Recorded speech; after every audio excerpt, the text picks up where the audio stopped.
Hi everyone, thanks for coming back and watching another one of my crazy videos.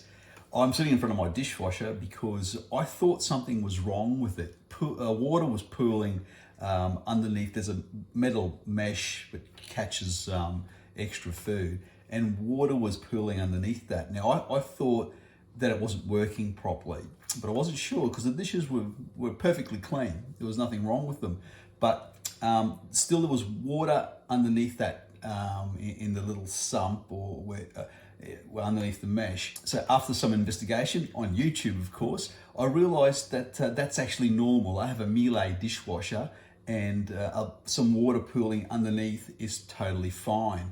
If water pools above that level, then there is a problem, and I've worked out how to resolve that if you have that problem. So let's go have a look and work that bit out.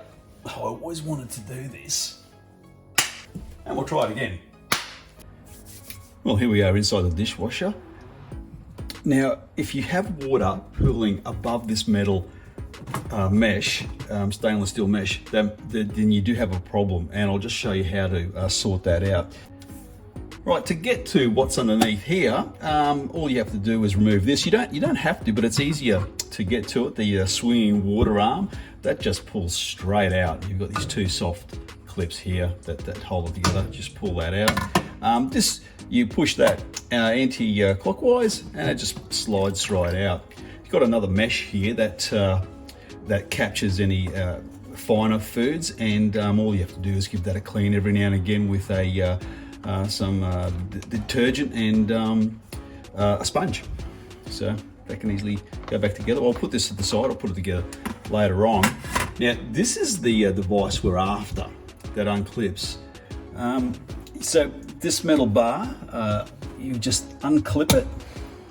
It's not too hard. This may take a little bit of effort to pull out. So you in there. Oh, here we go. And this just pulls out. Make sure that little bar's out of the way.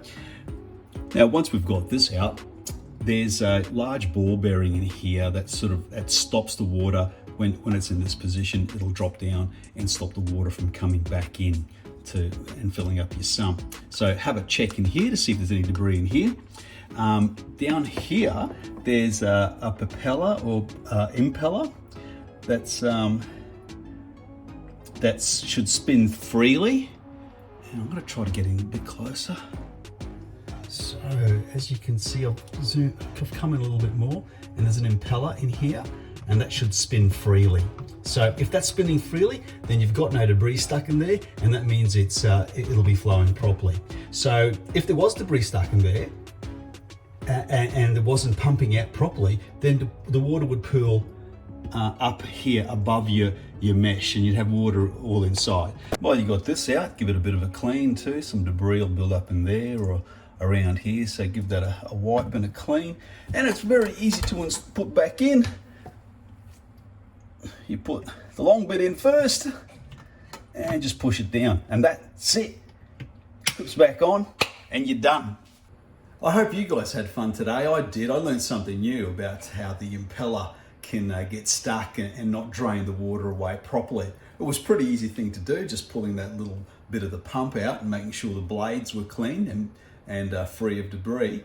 Thanks for watching. If you liked it and enjoyed it, there's another video coming up here. Please take a look at my other stuff, and I will catch you next time. Ciao for now.